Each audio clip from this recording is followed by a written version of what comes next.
Hey besties, today we learn how to install buttons. All right, I already did the panels for the shirt, so I'm just going to demonstrate how I install these buttons. And remember, there's a tutorial also on how to do the buttonhole, so kindly visit it if in case you haven't watched it.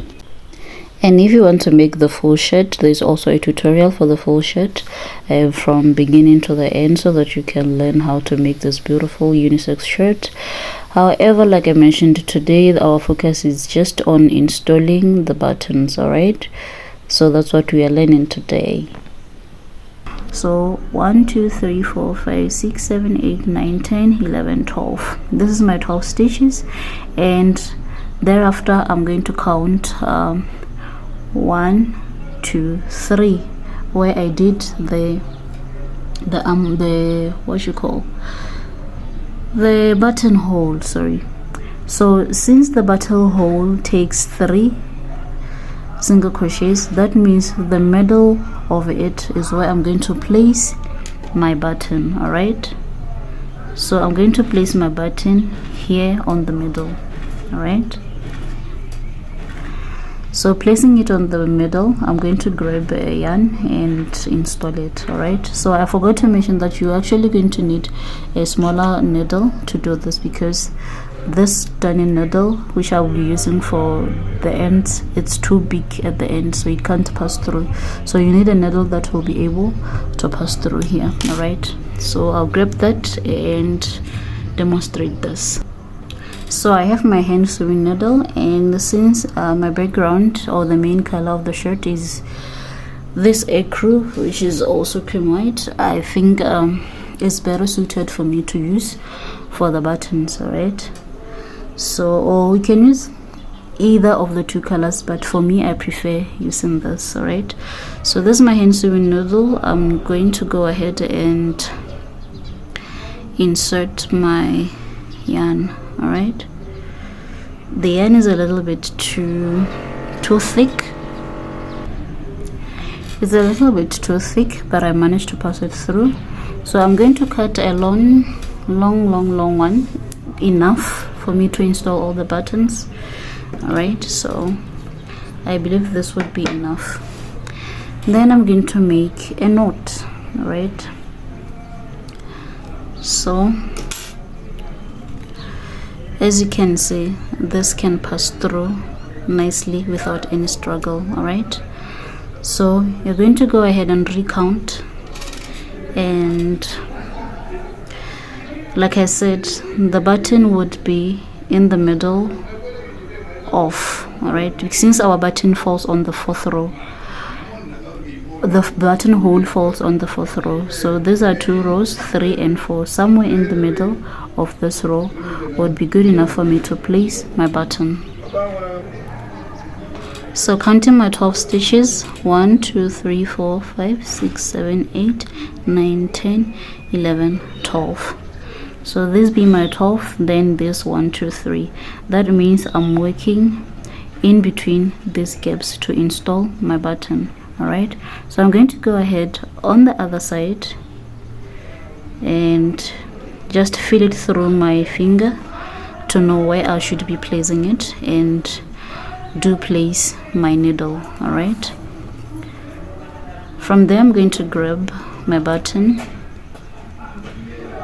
and insert it through and pull. All right, since you made a knot, it's not a problem, but just make sure you leave a little bit of the end. So after passing it through like that, since it is a 2-hole button, you're going to pass it back under in the next hold. All right, then you pull your yarn. When you're done with that, since we are working with these 2 gaps, because this is the middle part of the 3 stitches where the buttonhole will fall into, so you're going to go through here and pierce to go under. All right, and pull the yarn. All right, this is how our button is looking like. Thereafter, before you could decide to fasten it and secure it, you're going to grab your other panel, all right, and place it over to see if it's falling into place correctly. All right, so as you can see, it's falling into place correctly. Then I can secure it. So I could only do this for the first button because it's my first one and I needed to be sure. So I'm going to remove it out of and make sure I secure it. For the rest of the buttons, that's good enough for me. I've already grabbed the trick as to how to do it. All right, so after this, you're going to turn your work to the side the same way you see me doing. I folded it, and then I'm going to go into the same spot where I started so that I can come up to the side. All right, and then I'm going to pull. This way I am securing my button. So I noticed that this thing is appearing the side, which is why I'm pulling it.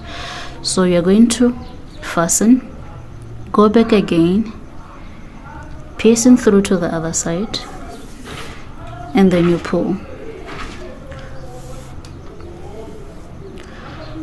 So make sure you keep on straightening your button, because as you pull, it can sometimes shift a little bit. So you straighten up and you pull the yarn. So if the space still allows you to reinsert, you can go ahead and reinsert. Like mine is allowing me, I'm reinserting, fastening it off for the third time. Go back, pierce through, go under, and I believe this is secure enough. All right, I believe that this is secure enough. I've pulled the yarn and I went through the button 3 times. So what I'm going to do now is I'm going to make sure that this doesn't unravel. To make sure that it doesn't unravel, I'm just going to pierce through right under so that I fill the button, and I'm going to pull. All right, pulling can be a little bit difficult because now it's tight, but just come up with means to pull it. And also go back, do the same thing, and then you pull. All right, so this way my button is really secure and it doesn't move about. It's also straight. So thereafter, I'm going to pierce through again,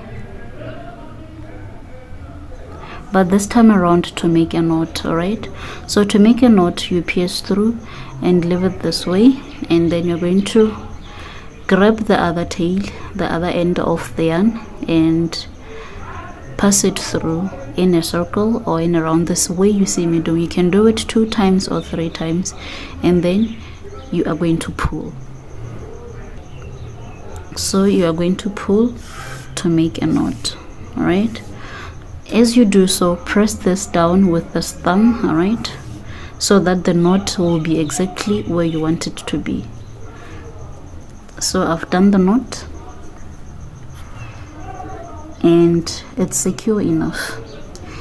If you want to resecure it, you could do the same thing, but you're just avoiding it having a bump. All right, so I'm going to cut this where I started, this little tails. All right, and go ahead and cut this main string also. All right, and cut away all the flyaways so that it comes neat, and this is how it looks.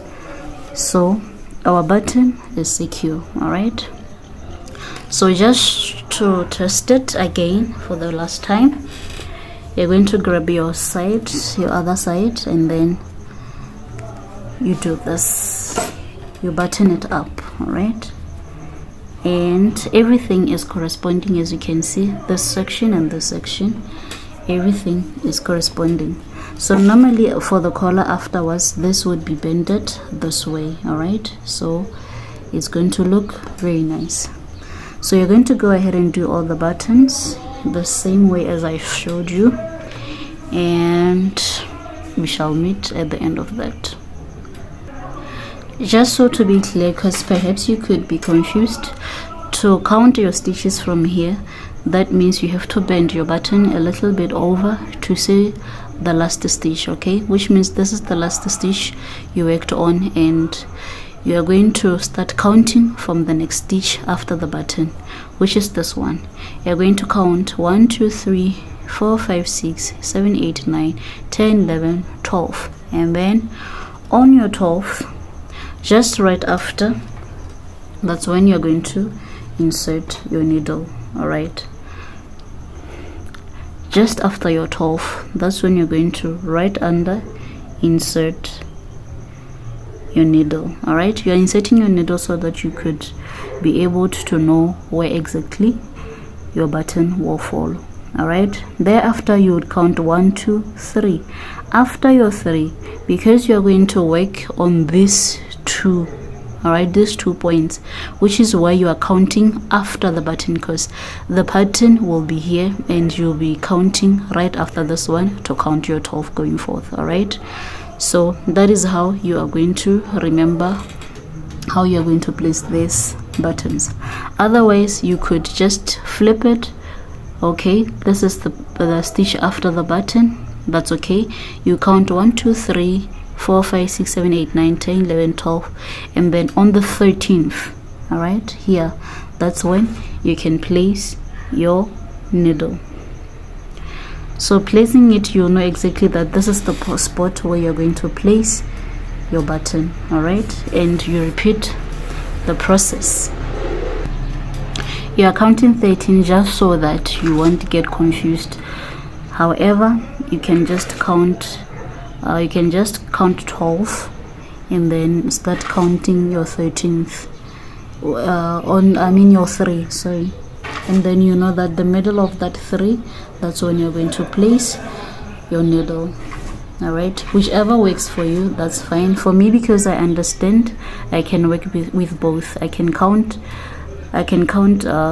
just 12 and then later 3, or just count 13 and knowing that on my 13th, that's when I'm going to place my needle. All right, so go ahead and do the rest of the buttons, and I'll meet you right after. So I managed to install all my buttons complete. They are all 7. 1 2 3 4 5 6 7. All right, so this is how the buttons look like, and they're very pretty, and the panel also is very neat. So I hope you learned something, and remember, there's another video that shows how to do the buttonholes, if in case you haven't watched it yet. So you should watch that also, because they go hand in hand. Thanks for watching, and bye.